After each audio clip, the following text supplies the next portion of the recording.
I'm doing this in honor of my soulmate and best friend, Anita Lana, who sadly passed away May 15th last year. My story begins when I was born in 1933. That was also the year that Hitler became Chancellor of Germany, legally. As a side, in 1934, he authorized the building of Dachau concentration camp, which later on in the story I'll tell you that my father was interned there. When I was 4 years old, that was in 1938. Can you all hear me? Yes. Okay. Because I had a problem. And by the way, Susan, that's a wonderful, beautiful cover. You did a tremendous job. I had a little problem hearing her, so I'm going to talk closer to the microphone. When I was 4 years old, the Anschluss happened.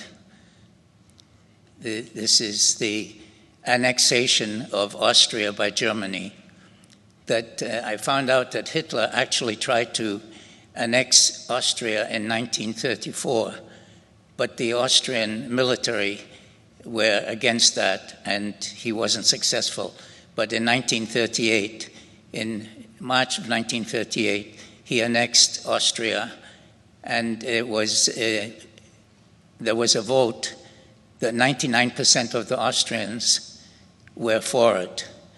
Now, you have to say that it was an open election, which means that everybody knew how everybody else voted, so there was some votes of fear.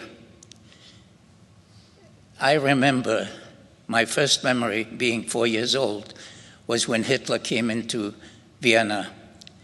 And I was very excited because it was a parade. And I'm not sure if this is a true memory or a false memory. But I was excited as a 4-year-old. When I was 5, we had Kristallnacht, which is the night of the shattered glass. And that's where my story really begins, because my father, with a lot of Jewish men, was rounded up and sent to Dachau.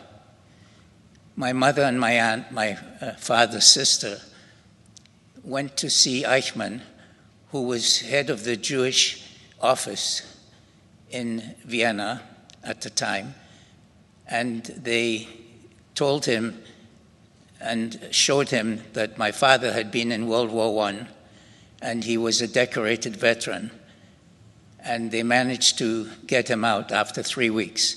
But the 3 weeks, I saw pictures of him. My father was pretty skinny, not like me, and he looked awful after 3 weeks. And what they did, Dachau is right near Munich, and they put him on a train, and they sent him back to Vienna, and they kept the train very warm.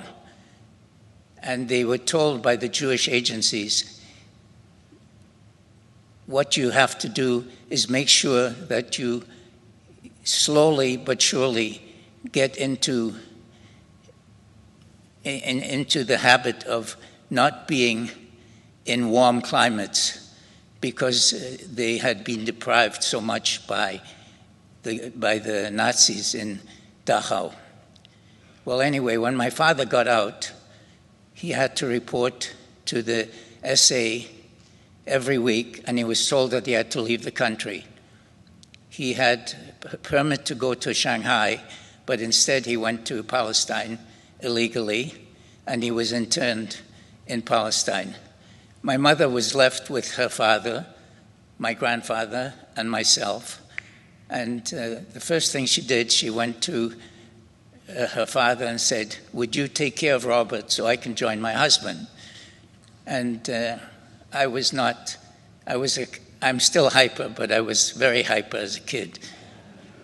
So my grandfather said, "If you leave Robert with me, he'll be the death of me." that was basically how my life was saved, because my mother, I don't know how she got me on the kinder transport, but she managed to get me on. And Rabbi, I have to correct you, I was not on the first transport. I was on the June 15th transport, which the first transport was in 1938 in December, and the last transport was September 1st, when the war broke out, and I was on June 15th. All I remember, and this is a false memory, because it didn't happen, but I thought it happened. When we arrived in Holland, the train left Vienna, went to Munich, went to Holland, the Hook of Holland, and then we took a boat to Harwich. But what I remember was that when we arrived in Holland, in some train station, I didn't know it was Holland, my grandmother and my uncle came and gave me chocolate, hot chocolate and fruit. When I read up about the kinder transport, I learned that senior women took care of the refugees when they came and gave them hot chocolate. So that my grandmother was not there, because my grandmother with my father's brother, who was a lawyer, unfortunately escaped Vienna and went to Warsaw, and they perished in the Warsaw Ghetto. So when I arrived in England, I don't remember the ship or any of that, but I remember arriving in Liverpool Station. We arrived into a theater, and I was very excited because I thought we were going to watch a movie. But it was really only a place where they were gathering the refugees. And my cousin Selma came, who had left Vienna earlier. I read that the British government allowed 20,000 Jews to immigrate before the kinder transport. They were mostly intellectuals and well-educated, and so she came and greeted me, and then they put me on the Blue Express train to Edinburgh, and that's why I speak with a wee bit of a Scottish accent. I was told by my mother that I was going on a vacation. Well, it was a very long vacation, I have to admit. When they put me on the train, it was the Midnight Express.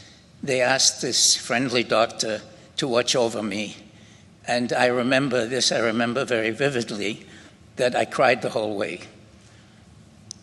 I promised myself after that I would never cry again until I reached 70. And then I cry at commercials. Some of them are pretty bad too. I arrived in Scotland, and my first encounter was with the Foleys. They adopted me. Basically, they were Christian Scientists, Mr. and Mrs. Foley, and they had a son named Kevin, who was a year older than I was. And the very first thing they did when we got off the train, they put me on a double-decker bus. Now in Vienna, there are no double-decker buses. And I was scared like you can't believe. I thought the thing was going to topple over. But I lived with them for about 6 to 8 months. I learned to ride a bicycle. They lived in the outskirts of Edinburgh in a small house. But to me, it was a very big house, because in Vienna, we lived in an apartment building, and the facilities were out in the hallway. So the only thing that I remember is that we had the weekly baths. Mr. Foley filled the water in the bathtub, which we didn't have in Vienna, by the way. Filled the water with bathtub. He bathed. Then Mrs. Foley bathed. then Kevin Foley bathed, and then Robert Freier bathed. Now, when Robert Freier got into the water, it was black, but it was warm. It was very nice. I don't know why I didn't stay there. I wasn't privy to that information. But from there, I went to an elderly lady for 3 weeks because they were trying to figure out what they were going to do with me, I guess. And from there, I went to live with a furniture manufacturer, Mr. and Mrs. Cohen, that had sons in the military. I only knew of Gordon, who was in the North African campaign. But I found out many years later that they had 3 other sons that I never met. But they had a player piano, and I loved it there. And when I went back to Scotland, they lived at 71 Spottiswoode Street. And I took my wife, my late wife, and we went to see that, and we walked into the alcove and into the backyard, and I said, I used to play there. And I had very fond memories. After 2 years about, so at that point I was about 7 or 8, they transferred me to Linlithgow. It was a Christian hostel. I was the only Jew. But it was that's where I encountered my first Passover. We just finished Passover, and the Jewish agency thought that I was going to be lost to Judaism forever, being in this Christian hostel.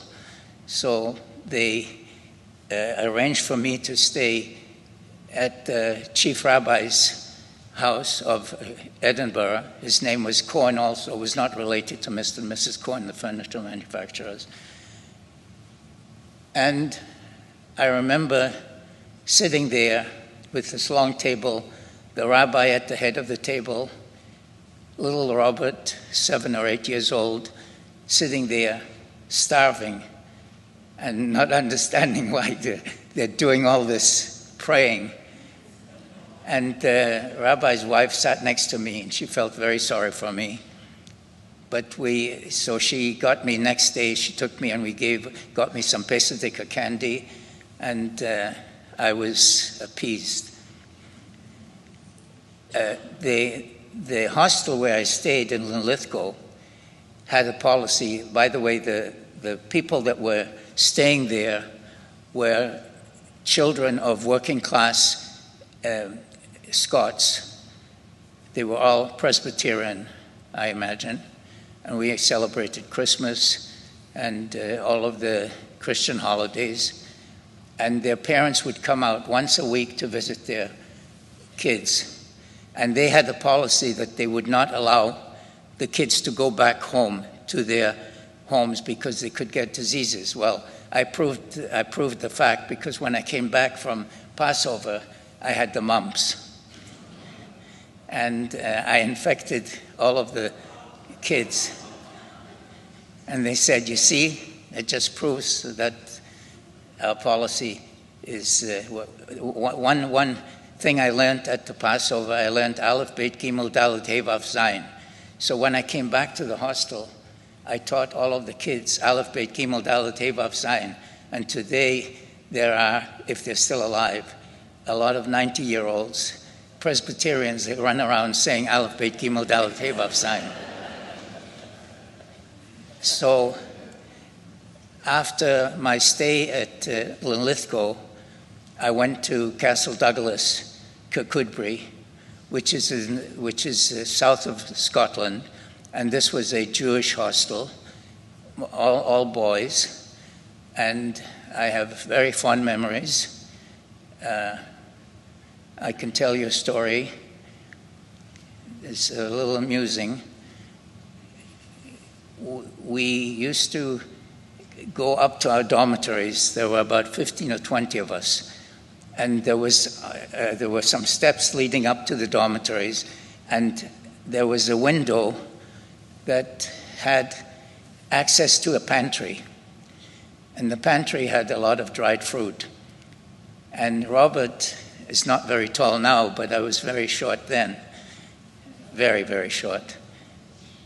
I managed to crawl into the window off the stairs, climb down a whole bunch of shelves, and stuff my pockets with raisins, prunes, apricots, and dried fruit.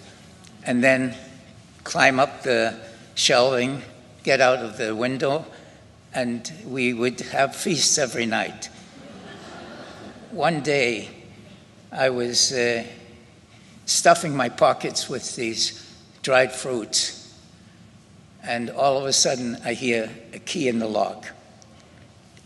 And the matron that was in charge of the kitchen walks in and says, "What are you doing here?" And I really didn't have a very good answer. So that's one of the sides in that. From there, I went to Glasgow on Hill Street, which was also a Jewish hostel. And if anyone of you have ever been to Glasgow, it's right near Sauchiehall Street, which is a central part of Glasgow. And I stayed there for 6 months, and they would close the place in summer. And so I was sent to a farm school in just the outskirts of Edinburgh in Bonnyrigg. And I liked it. I'm not sure that I did that much work on the farm, but I ate a lot of gooseberries and plums. So they asked me, "Would you like to stay here?" And I said, yes, I would. So I stayed there, and this was 1944. And then I stayed there for 2 years, and my first language was German, but I forgot German completely because I spoke English only. And my mother tongue is essentially English with a Scottish accent. So when in 1945, and you notice how I say 45, a lot of kids, by the way, I was the youngest in the hostel. I was, at that time, I was 11. And in 1945, a lot of kids came from concentration camps, the true Holocaust survivors. And they were teenagers. They had tattoos on their arms with their numbers. And that's where I learned Yiddish, because they didn't speak any English. And we made fun of their accents, frankly. And I learned Yiddish.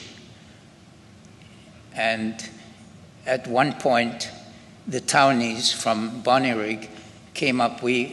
Polton House, by the way, now is a paper mill, because I went there with my wife, and I found out it's called Polton Mill.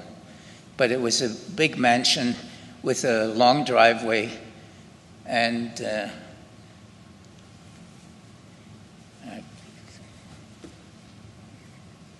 I lost my train of thought for a second.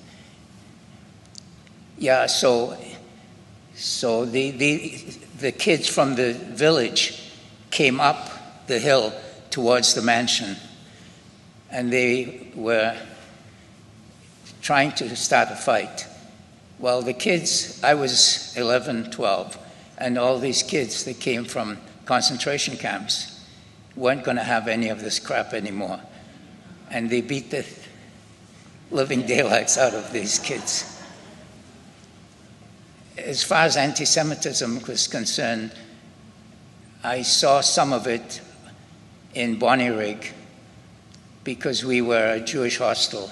And when I went to school, primary school in Bonnyrigg, one kid threw a stone at me. But the kid was not completely mentally there. But generally, I got along very well. And then I went to secondary school in La Suede in 6th grade. And I can tell you how I would exchange my matzahs at Passover with the kids in school by telling them that they're water biscuits and they could give me some sandwiches. That's very blasphemous, but that's the way it was.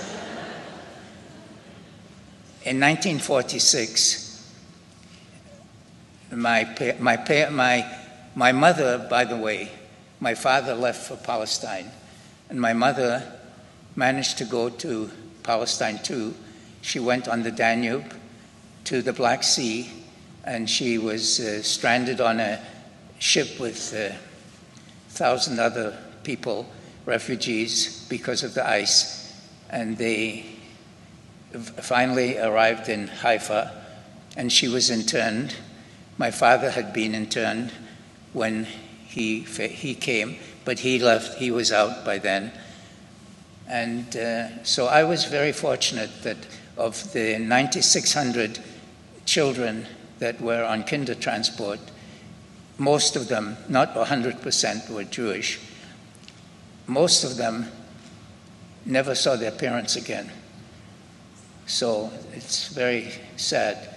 And especially the ones, I belong to the Kinder Transport Association, and I was interviewed by the Kinder Transport in 1998, and you can see that on YouTube if you want to check it out. I arrived in Palestine in 1946, one of the few people that came legitimately, legally. We went, a little story, when I left Scotland, I went to Liverpool because the ship that I sailed on was called the SS Samdak, S-A-M-D-A-K. It was a Liberty ship, and it had 6 passengers. I was one of them. And we arrived in Haifa, and that's where I have fear of injections, because when I had never had any fear of being vaccinated before, but when I got off the ship, I went to the Jewish agency, and they gave me an injection, and I was just talking, no problem, and then they gave me a smallpox injection, and I fainted. And that's the first time I lost control, and I am morbidly afraid of losing control. For some reason, my grandkids and my kids don't like to be vaccinated either, although they do get vaccinated. So my first encounter with my parents, my mother, there were 6 of us on the ship. Oh yes, when we were in Liverpool, there was a German lady that was taking care of me. And we went on the bus to the shipyard. And the Liverpudlian conductor was talking to me, and I was talking to him. And I couldn't understand his Liverpudlian accent. He couldn't understand my Scottish accent. And the only one that could translate what we were talking about was the German lady that spoke with the German accent. And the ship sailed from Liverpool, went to Beirut, and I had a fest on the fruit that I saw, because after being going through the war, we didn't see too much fruit in Scotland.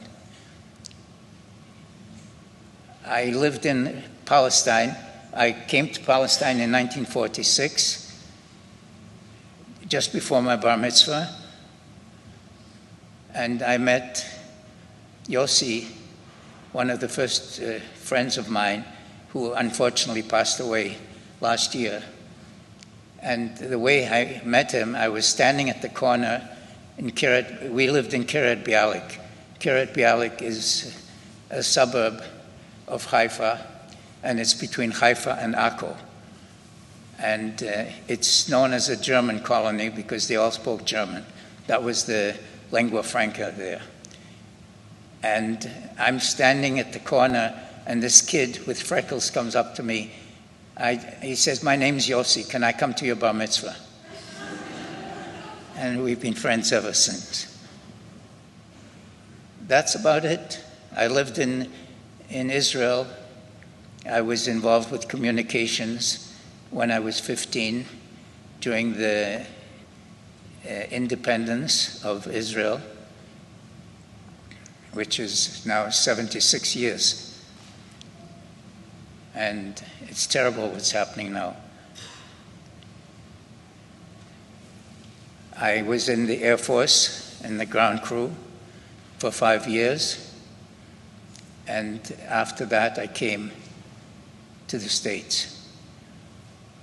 I have 7 grandchildren and 4 honorary grandchildren. The 7 grandchildren, 3 of them are here. Would you like to stand up? Aaron, Alex, and Anna. And Andrea is my daughter. And Alan is her husband. Andrea runs the dance program for the city of San Diego. And she's a Juilliard graduate. And I'm very proud of her. I have a daughter who lives in Seattle. Lives in Kirkland, actually, and Vashon. She has 2 girls. And I have a son that lives in Menlo Park who has a daughter that's in school right now. She's going to be finishing her veterinarian school next year. And a son who is at UC Irvine doing his stage, his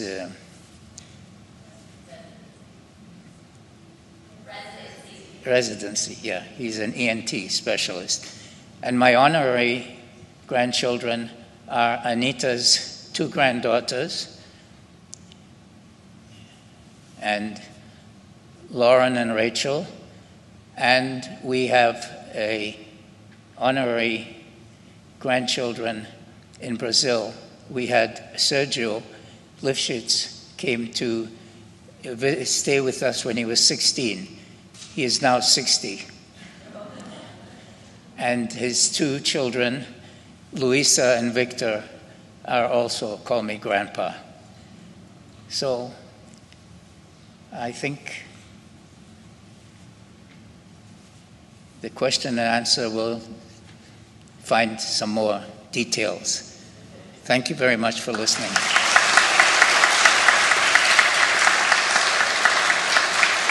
You want to say?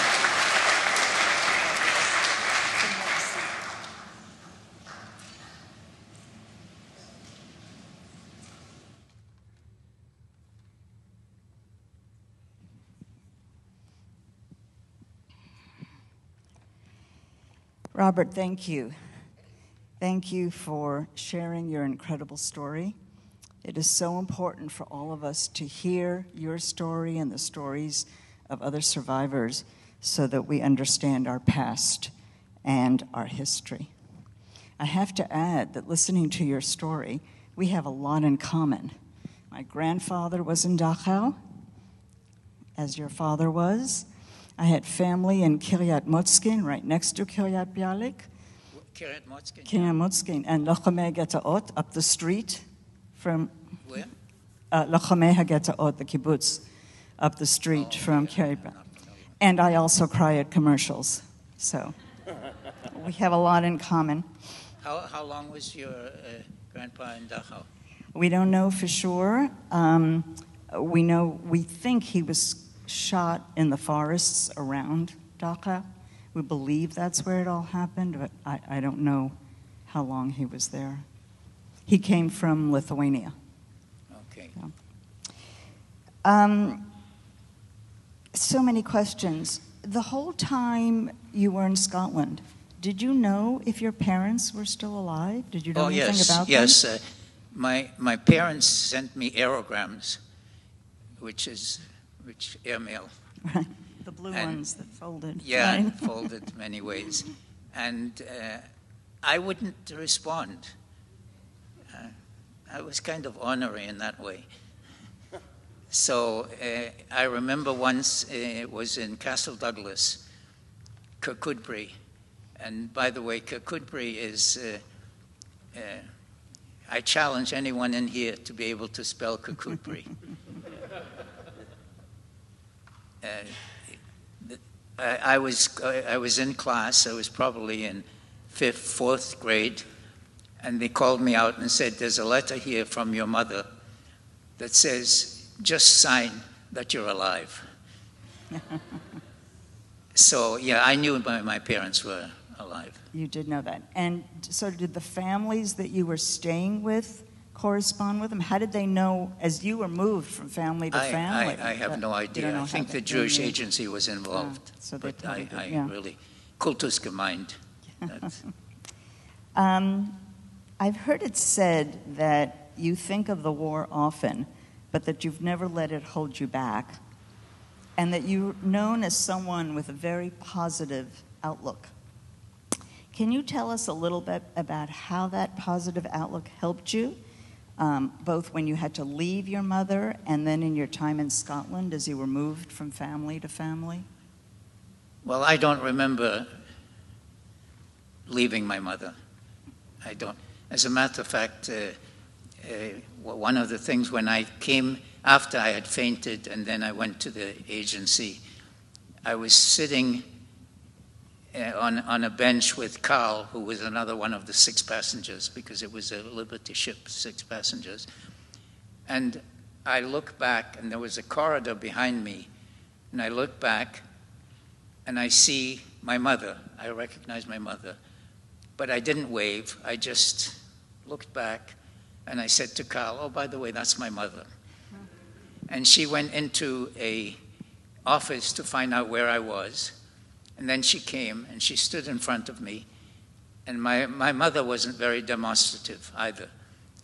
So she said in German, "Robert." And I kind of blushed and like this. And we didn't hug, we didn't kiss, didn't do anything. And then she picked me up, and we went down, and my father was much more demonstrative than my mother. He hugged me and kissed me, and I felt very embarrassed. And then we went on the bus to the Kiryah, because from Hadar, you're familiar with the bus stop,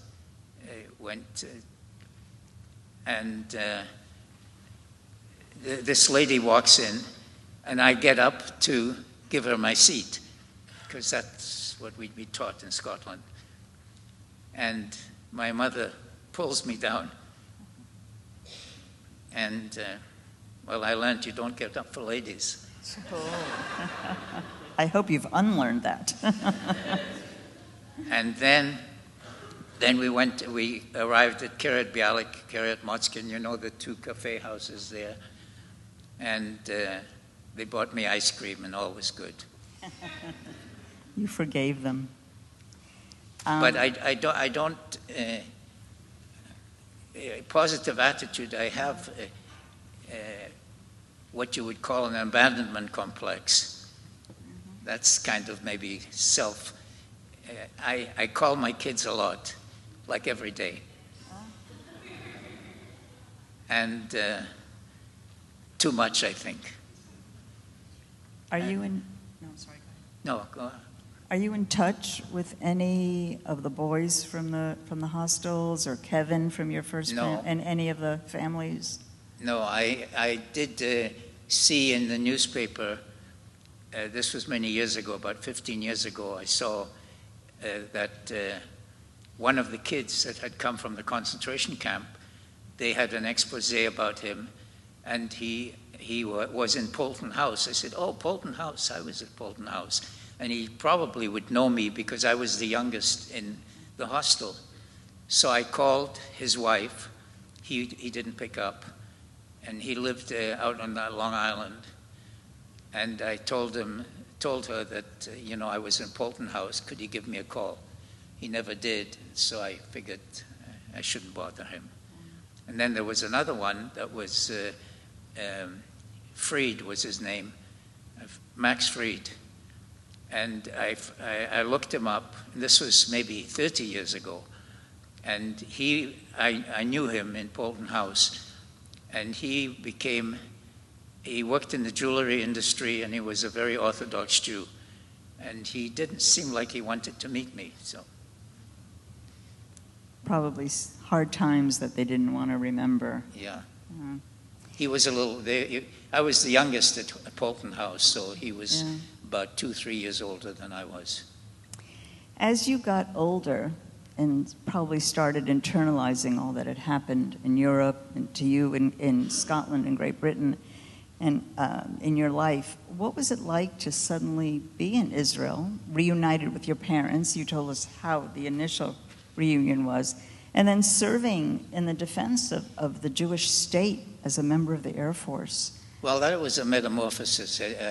When I first came to Palestine, my friends were the British Tommies, because I had just come from Scotland.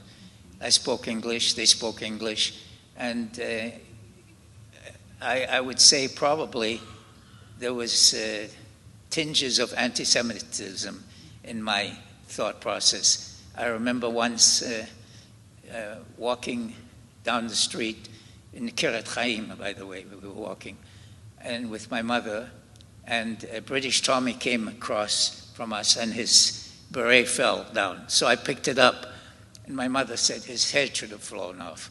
And I went into a big diatribe, an anti-Jewish diatribe. I was 13. I changed and so I didn't want to learn Hebrew. And they put me in a home in Kfar Saba. And I thought I was bad, but the boys that were there were terrible. I learned my lesson. I promised I'd be a good boy, and the rest is history. I became an ardent Zionist, and being in Israel is really, you feel like you own the world. At least when I was there. And now it's so sad that's what's happening. We'll get to that part in a minute, but what brought you to the United States? I came to study. I finished. I didn't want to. I finished 8th grade, and then my mother felt that education was not that important. Having a trade was more important than education, because there were a lot of doctors and engineers and lawyers that worked as Schwarzarbeiter, black workers, like ordinary workers, because they didn't speak the language. So she got me a job as a Zuckerbaker, which is a pastry cook. And I wanted to be a mechanic. And all my friends were, not all of my friends, but a couple of my friends were mechanics, and they wouldn't have to get up early in the morning to take the bus to Haifa, go across the Arab Wadi Rushmiya, and make yeast dough early in the morning. They could take care of their machines at a later date. So I think so, but I still wanted to be a mechanic. So then I volunteered when I was 2 weeks before my 17th birthday. I joined the Air Force, and went to ground crew training, and I had to sign up for 5 years. At that time, Israel, if I had stayed another year, I would have gone to compulsory service for 2 years. But this way, I stayed for 5 years. And eventually, I became the hangar chief of the British hangar. The British hangar had Spitfires and Meteors. And Ezra Weitzman was our wing commander. And I'll just tell you one interesting story. In 1956, during the Sinai campaign, I got out of the service in 55. In 56, I was called back into the reserves. And he got all of us together in the hangar, and he said, in 10 minutes, the French Air Force will be landing here. I don't want you guys stealing anything from them. So Robert, as a Shoah survivor, and you are a survivor, even though you said those boys from the concentration camps were the real survivors, you are still a survivor.